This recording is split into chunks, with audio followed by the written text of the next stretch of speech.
स्नेनिल्स art of teaching या चॅनलवरती आपल्या सर्वांचं स्वागत आहे. विद्यार्थी मित्रांनो, पवित्र पोर्टलच्या संदर्भानं काल जो मी व्हिडिओ बनवलेला होता त्या व्हिडिओच्या संदर्भात मी काही माहिती सांगतो आहे. कारण कमेंटमध्ये ज्या वेळेला मी वाचतो आहे, कारण मला असं वाटतं की संपूर्ण जी काही युट्यूब चॅनलवरनं जी माहिती आपल्याला पवित्र पोर्टलची दिली जात आहे, त्या पवित्र पोर्टलच्या माहितीमध्ये मी एकटाच व्यक्ती असा असेल मला की जे एसटी विद्यार्थ्यांवरती अन्याय होत आहे. 15 जिल्ह्यांमध्ये जागा नाहीत, काही जिल्ह्यांमध्ये 0 जागा आहेत.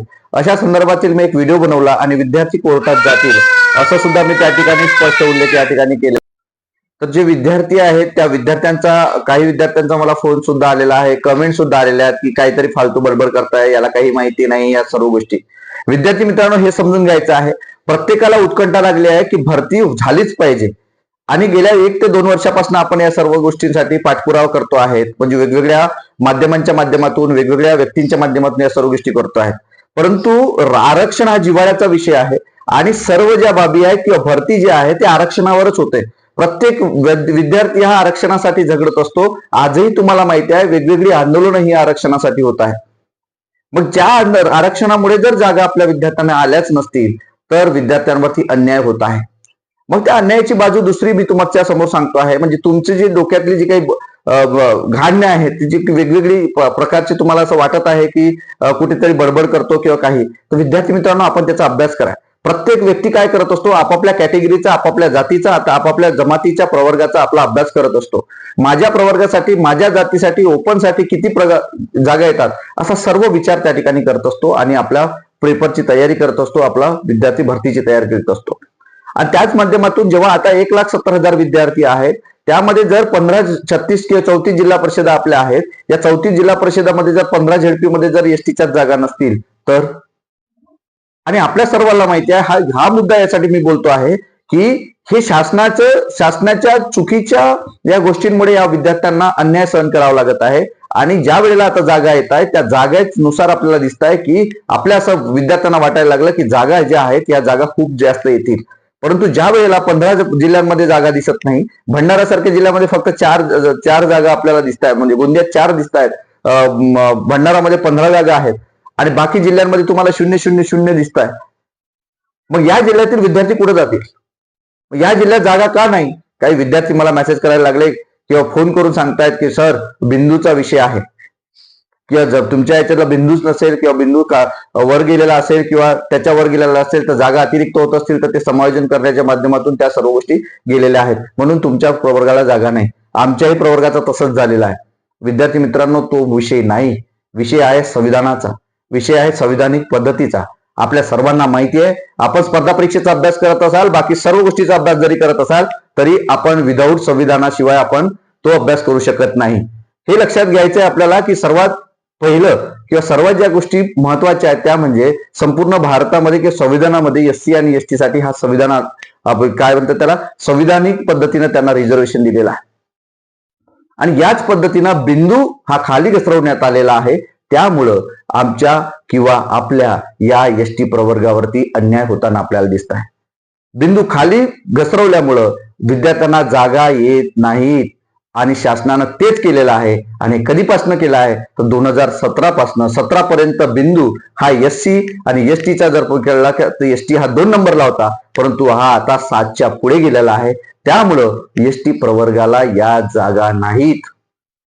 आता विद्यार्थ्यांची मागणी एकच असणार आहे, वेगवेगळ्या माध्यमातून, वेगवेगळ्या पदाधिकाऱ्यांच्या माध्यमातून या सर्व गोष्टी माहिती झाल्यानंतर जी काही 2014चा जी आर असेल, 2006 मार्चचा जी आर असेल, असे विविध जी आर आपल्याला पाहायला मिळतात, ज्या माध्यमातून सामान्य प्रशासन विभागाला सांगून सुद्धा सामान्य प्रशासन विभाग ऐकलेला नाहीये. आता त्यांनी जर ऐकलेलं नसेल तर या 15 जिल्ह्यांमध्ये किंवा या संपूर्ण एसटी प्रवर्गावर जर न्याय होत असेल तर सामान्य प्रशासन विभाग हा एक उपयोग असतो किंवा उपाय असतो आणि त्या माध्यमातून दुसरा उपाय जर हे ऐकले नाही तर कोर्टाशिवाय दुसरा पर्याय नसतो.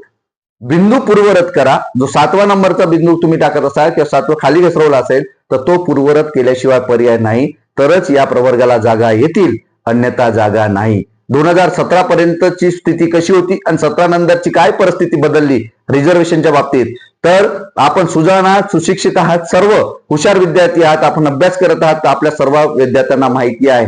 मला सांगण्याची गरज नाही त्यामुळं मी सर्व प्रवर्गातील विद्यार्थ्यांना सांगू इच्छितो की तुम्ही तुमच्या प्रवर्गाचा विचार करत असाल तर हाही संविधानिक मार्गाने आलेला रिझर्वेशन याचा सुद्धा विचार आपण करावा आणि त्याचनुसार तुम्ही कमेंट द्यावं, अन्यथा कमेंट करू नका.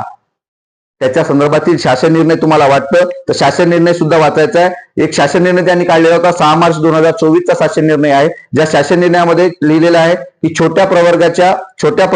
संवर्गाबाबत शासन निर्णय. जे छोटे छोटे प्रवर्ग आहेत हे आपल्याला माहिती आहे कोणते प्रवर्ग आहेत आणि त्या प्रवर्गामध्ये एकच प्रवर्ग आपल्याला लिहिला आहे.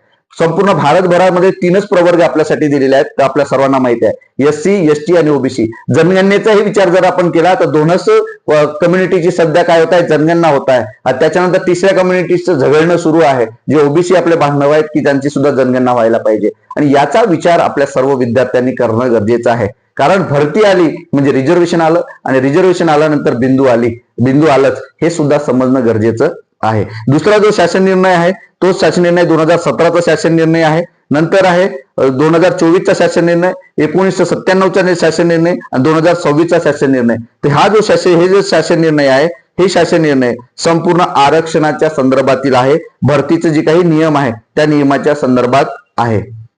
आणि भारतीय संसदेच्या घटनेतील कलम 14 म्हणजे 15(4) किंवा कलम 16(4) मध्ये कलम 355, 342 व इतर आरक्षण अधिनियम जे आहेत त्या 2004 यानुसार आपल्या सर्वांना या सर्व बाबी महत्वाच्या आहेत आणि यानुसारच आपल्याला हा विचार करायचा आहे. तर जे एसटी बांधव असतील या सर्वांनी याच्या सर्वांचा रिझर्वेशनाच्या बाबतीतला या संविधानिक मार्गाच्या बाबतीतला आपल्या सर्वांना विचार करावा लागेल. आपापले एसटी जे बांधव आहेत त्यांना मी सांगू इच्छितो की जर तुम्ही यासाठी समोर आले नाहीत तर आपल्यावरती नक्कीच या ठिकाणी काय होईल, अन्याय होईल. आणि या अन्यायाला वाचा फोडण्यासाठी आपल्याला या जागेमध्ये या भरतीमध्ये जागा अजिबात मिळणार नाही. तर तुम्ही एखादा चंद्रपूरचा विद्यार्थी असेल तर तो सिंधुदुर्गात जाईल आणि त्याला आयुष्यभर म्हणजेच 58 वर्षापर्यंत तुम्हाला बदलीचा पर्याय नाही. त्यामुळे याही सुद्धा सर्व गोष्टी विचार करणं गरजेचं आहे. भरती लांबण्याच्या दृष्टीने मी सांगू इच्छितो विद्यार्थी मित्रांनो की आम्ही मेहनत केली, आम्ही सर्व गोष्टी केल्यात, कशी तरी भरती आणतोय आणि हा माणूस बोलतोय की कुठेतरी कोर्टात जायचं आणि कोर्टात गेल्यानंतर 2 ते 3 वर्ष लागेल, 4 वर्ष लागेल. विद्यार्थी मित्रांनो, एखाद्या व्यक्तीवरती अन्याय जर झाला तर तुम्हाला बुक्याचा मार देऊन चुपचाप राहणं हे सहन पसंत नाही. सध्या महाराष्ट्रामध्ये किंवा सध्या भारतामध्ये शिक्षण व्यवस्थेच्या बाबतीत काय चाललंय हे आपल्या सर्वांना माहिती आहे. भरती लांबणार किंवा बाकी सर्व गोष्टी होणार हे आम्हाला सर्वांना माहिती आहे. आम्ही याचा विचार आपण करतो आहे, परंतु हे समजून घेणं गरजेचं आहे की 15 जिल्ह्यामध्ये जागा नाही तर एसटी प्रवर्गावरती अन्याय आहे. आधीच कुठेतरी हा प्रवर्ग 75 आता 76-75 वर्ष होऊन कुठून तर जंगलातून इकडून तिकडून बाहेर निघला, गावात यायला लागला, शिक्षणाच्या प्रवाहात यायला, इंटरनॅशनल नॅशनल शिट्यामध्ये शिकायला लागला. आणि त्यातही जर नोकऱ्यांच्या बाबतीत जर होत असेल, बिंदू कुठेतरी खाली घसरवण्यात येत असेल तर तो पूर्ववत करणे ही आपली मागणी आहे. पूर्ववत करणे हीच मागणी आहे. जर सामान्य प्रशासन विभाग किंवा मागासवर्ग कक्षाने या सर्व गोष्टी जरी केल्या असेल तरी एखादा अन्याय जर झाला तर शेवटी कोर्टाशिवाय पर्याय नाही.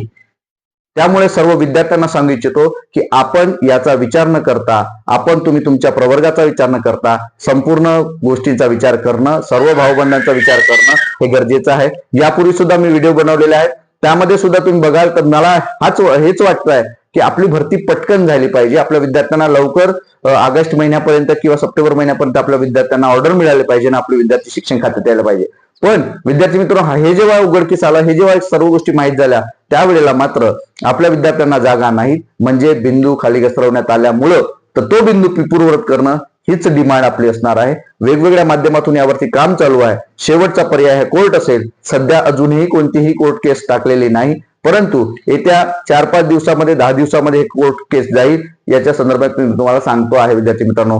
हेच आजचं अपडेट होतं. हे अपडेट आपल्याला कसं वाटलं हे नक्कीच समजून घ्या आणि अशाच अपडेट करता माझ्या चॅनल मात्र सबस्क्राईब करा. धन्यवाद.